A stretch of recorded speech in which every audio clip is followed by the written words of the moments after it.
ہے کہ مرنے کے بعد اللہ ہمیں اٹھائے گا، اور جب اٹھائے گا تو اللہ عدل فرمائے گا،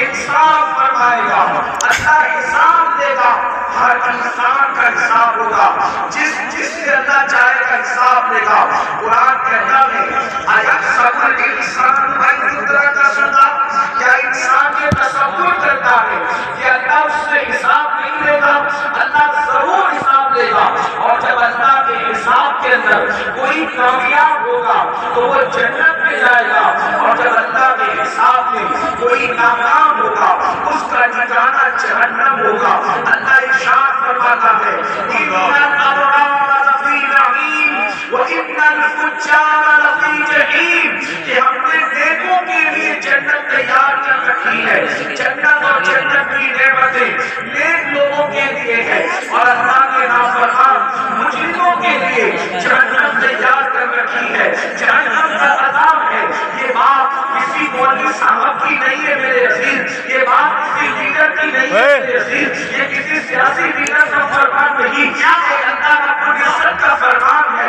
رب محمد کا فرمان ہے۔ اللہ اکبر، ایک حدیث پاک میں آتا ہے اللہ اکبر، ہم نے جنت کو آسان سمجھ رکھا ہے۔ اے میری قوم کے جوانوں، ہزاروں کی تعداد میں اے عاشقان رسول جمع ہونے والوں، آپ کی توجہ چاہتا ہوں۔ ہر بندہ جنت میں جانا چاہتا ہے، ہر بندہ جہنم سے بچنا چاہتا ہے، لیکن اللہ رب العزت نے جب جنت اور جہنم کو پیدا فرمایا تو حضرت جبریل سے فرمایا جبریل جاؤ اور جا کر ذرا ہماری جنت دیکھ آؤ۔ حضرت جبریل نے جنت دیکھا اور جنت کی نعمتیں دیکھا، تو جنت ایسی چیز ہے، پہلی بات بتا دوں، دل کو بہلانے کے لیے یہ باتیں نہیں ہے، یہ حقیقت نہیں ہے، یہ سچائی ہے، یہ صداقت ہے۔ اور یاد رکھنا، جیسے اللہ کا انکار کرنے والا کافر ہے، ویسے جنت اور جہنم کا انکار کرنے والا بھی کافر ہے، وہ مومن نہیں ہو سکتا، وہ مسلمان نہیں ہو سکتا۔ اللہ اکبر، تو یاد رکھنا،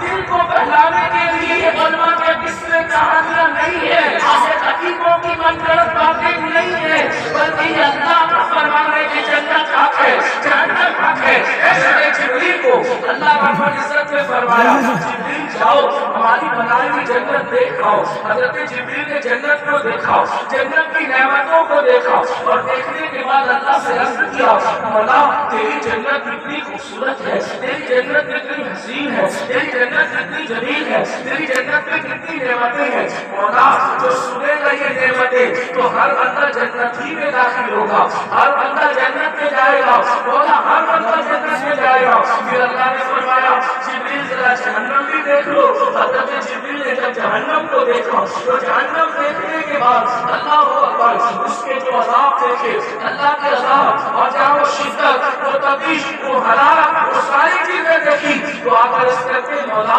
جہنم میں ایسا عذاب ہے اور وہاں کوئی بھی جائے گا اور جہنم خالی ہوگی، کوئی اس میں داخل نہیں ہوگا۔ پھر میرے اللہ نے فرمایا اپنے فرشتوں سے، فرشتوں جنت کو مصیبتوں سے ڈھک دو،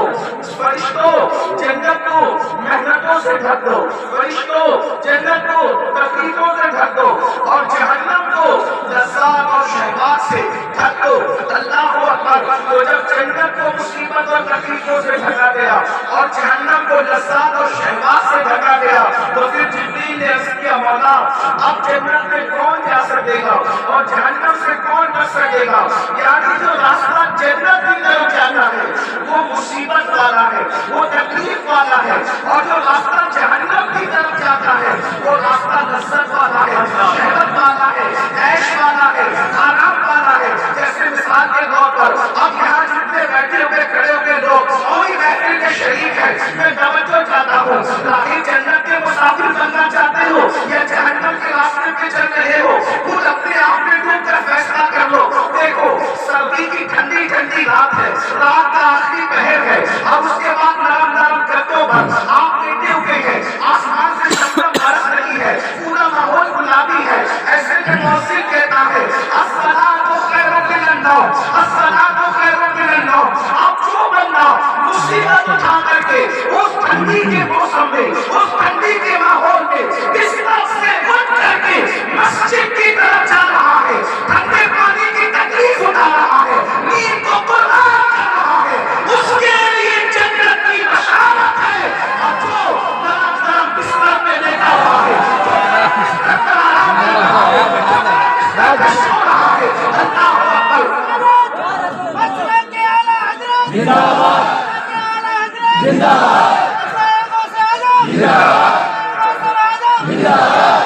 سبحان اللہ.